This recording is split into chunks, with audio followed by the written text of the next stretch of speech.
Hi, I'm Michael, and today I'm going to read you Farmer Brown Shears' Sheep by Terry Sloat, illustrated by Nadine Bernard Westcott.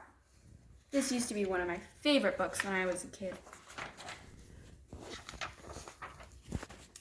Farmer Brown was shearing sheep, piling up a snowy heap of wool that filled his shed knee-deep. Clip, clip, buzz, buzz. He took their wool and left them with fuzz.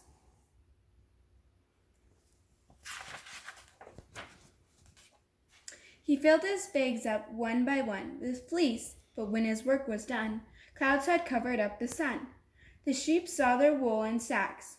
"Bah!" they cried, "we want it back." Soon the farmer's sheep were shivering. They followed him. He was delivering all their wool to Mr. Green, who washed it out and combed it clean. Comb, pull, he cleaned and carded all their wool. Their fleece made such a fluffy stack. "Bah!" they cried, "we want it back." The sheep went running, cold and shaking. Behind the farmer, he was taking all their wool to Mr. Peel, who owned the finest spinning wheel. Twist, hum, twist, hum. What had their fluffy fleece become? From fleece to yarn it stretched and changed. "Ah!" they cried, "our wool looks strange."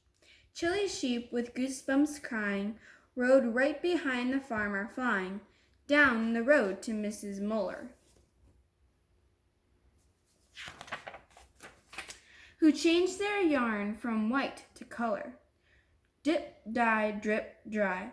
Their yarn grew bright before their eyes, and while it dried upon the rack, one sheep cried, "Bah! Let's take it back." "What's this?" the farmer asked his sheep. "You're tangled up from head to feet. You're shivering cold and turning blue." So back to Farmer Brown's they flew. He found his favorite place to sit. Then Farmer Brown began to knit. Knit, purl, knit, purl. The farmer's fingers looped and twirled. Crowded on the porch together, trembling in the nippy weather, they watched him knit, and when he quit, he put a sweater on to fit each sheep and then buttoned it.